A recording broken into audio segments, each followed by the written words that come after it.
Assalamualaikum warahmatullahi wabarakatuh.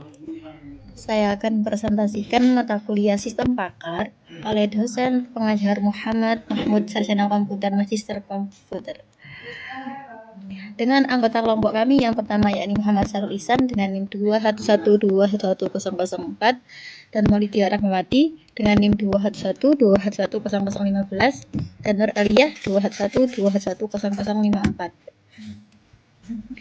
Pertama, apa itu sistem pakar? Sistem pakar adalah sistem yang dirancang untuk dapat meniru keahlian seorang pakar di bidangnya untuk menyelesaikan sebuah masalah, yakni sistem yang menggunakan pengetahuan manusia dimasukkan ke dalam komputer untuk memecahkan masalah-masalah yang biasanya diselesaikan oleh pakar. Pakar sendiri adalah orang yang ahli di bidang pakar tertentu, yakni pakar komputer, robotika, mesin, dan lain sebagainya. Nah, bagaimana proses penyusunannya? Proses penyusunan sistem pakar melibatkan penggabungan kaidah penarikan kesimpulan, yakni mesin interferensi dengan basis pengetahuan dari pakar dalam bidang tertentu. Langkah-langkahnya dapat dilihat di PPT. Pertama yakni pakar, kumpulan dari basis pengetahuan dari satu atau lebih pakar dalam bidang yang relevan. Kedua yakni basis pengetahuan yang disimpan basis pengetahuan ini dalam komputer untuk diakses secara elektronik. Yang ketiga,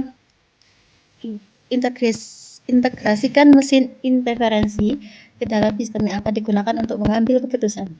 Keempat yakni penarikan kesimpulan atau sebagai pengambilan keputusan sistem yang akan mengkombinasikan kaidah-kaidah penarikan kesimpulan dengan basis pengetahuan yang tersimpan.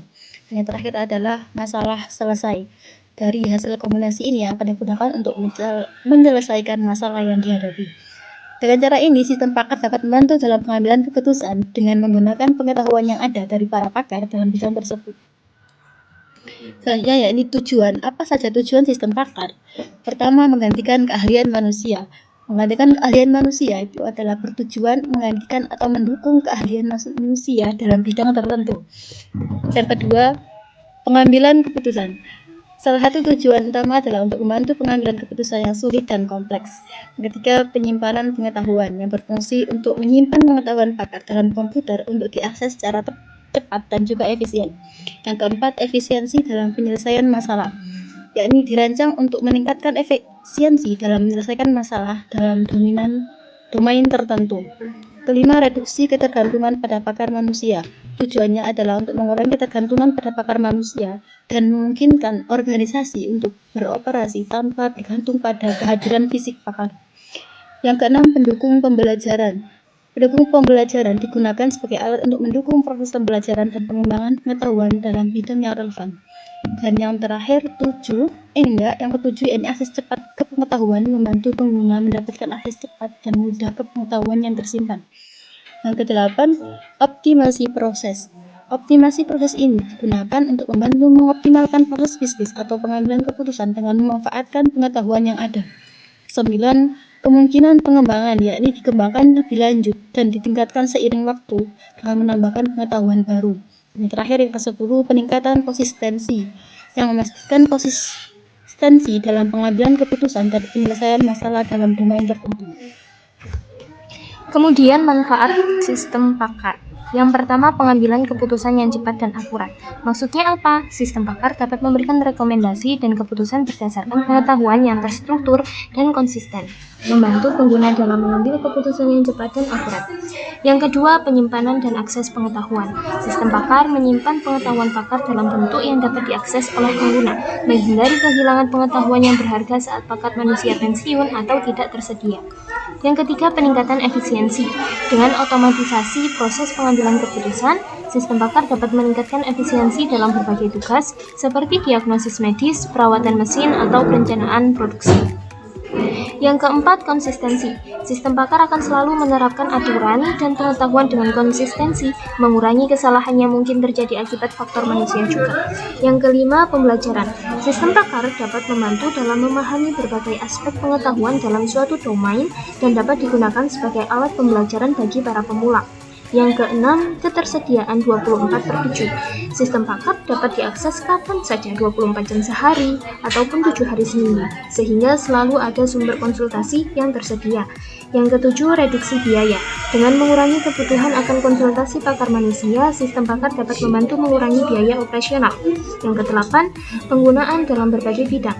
Sistem pakar dapat diterapkan dalam berbagai domain termasuk kedokteran, manufaktur, keuangan, hukum, dan masih banyak lagi. Yang kesembilan, peningkatan produktivitas.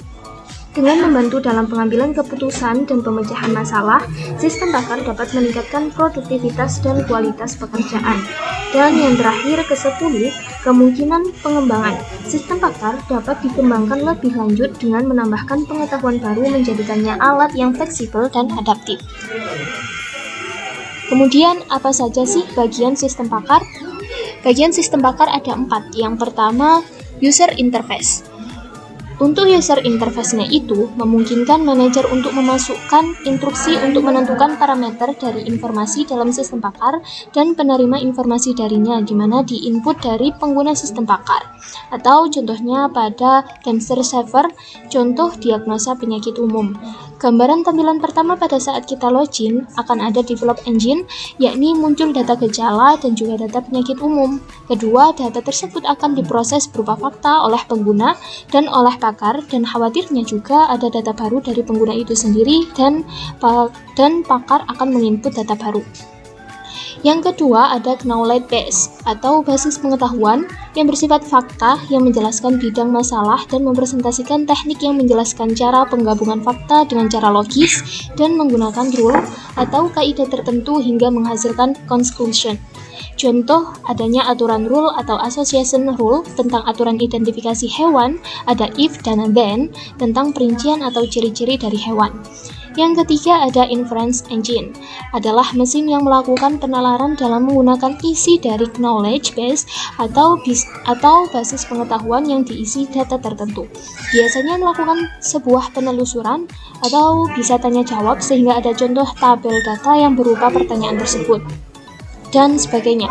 Mengklik apakah itu termasuk dari gejala tersebut atau juga dengan tabel data yang berisi gejala-gejala. Jadi tinggal checklist saja sehingga mengklik checklistnya saja dan akan menghasilkan sebuah hasil keputusan. Dan yang terakhir ada development engine, yakni menciptakan sistem pakar yang melibatkan pembuatan himpunan rule dengan bantuan sel sistem pakar.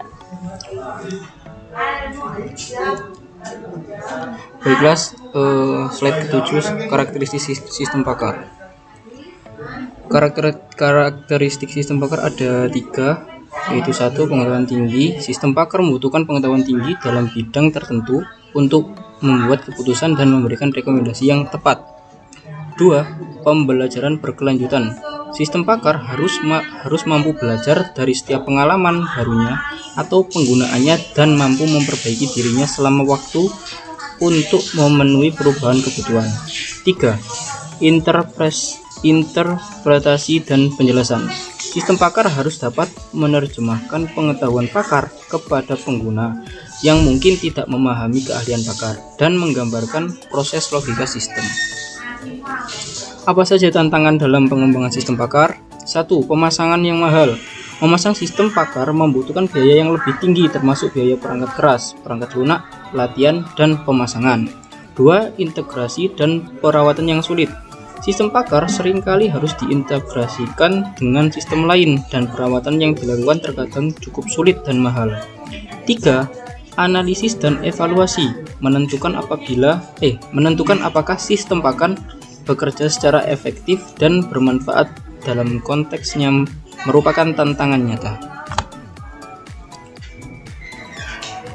Implementasi sistem pakar yaitu 1.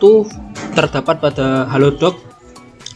Halodoc adalah aplikasi kesehatan yang memanfaatkan sistem pakar untuk memberikan konsultasi medis online kepada pengguna. Pengguna dapat berbicara dengan dokter, menerima resep obat, dan mendapatkan informasi kesehatan melalui aplikasi ini. Yang kedua, IBM Watson for Oncology, yaitu sistem pakar yang membantu dokter dalam merencanakan perawatan kanker dengan menganalisis data media pasien, literatur medis, dan pedoman pengobatan. Ketiga, LegalZoom. LegalZoom adalah platform hukum online yang menggunakan sistem pakar untuk membantu individu dan bisnis dalam pembuatan dokumen hukum seperti surat kuasa, kontrak, dan surat-surat legal lainnya. Yang keempat ada Health. Health adalah aplikasi kesehatan yang memanfaatkan sistem pakar untuk membantu pengguna dalam mendiagnosa gejala penyakit, memberikan informasi medis, dan merencanakan perawatan. Yang kelima, Betterment atau yaitu robot advisor yang menggunakan sistem pakar keuangan untuk memberikan rekomendasi investasi yang disesuaikan dengan tujuan dan profil risiko investor. Yang keenam ada Han Academy. Han Academy adalah platform pendidikan online yang menggunakan sistem pakar pendidik untuk merancang kurikulum yang disesuaikan dengan kebutuhan belajar siswa. Yang ketujuh ada Tesla Autopilot. Tesla Autopilot yaitu sistem mengemudi online atau otomatis yang menggunakan sistem pakar untuk mengendalikan mobil secara otomatis, termasuk pengereman, akselerasi, dan perubahan jalur. Dan sekarang sudah tersedia di Amerika Serikat. Cuma ada kelebihan dan kekurangannya. Amazon Alexa, penjelasan Amazon Alexa, yaitu asisten virtual yang menggunakan sistem pakar untuk menjawab pertanyaan, mengendalikan perangkat rumah pintar, dan memberikan rekomendasi berdasarkan interaksi dengan pengguna. Sekian dari kami. Apabila ada salah kata, mohon maaf. Assalamualaikum warahmatullahi wabarakatuh.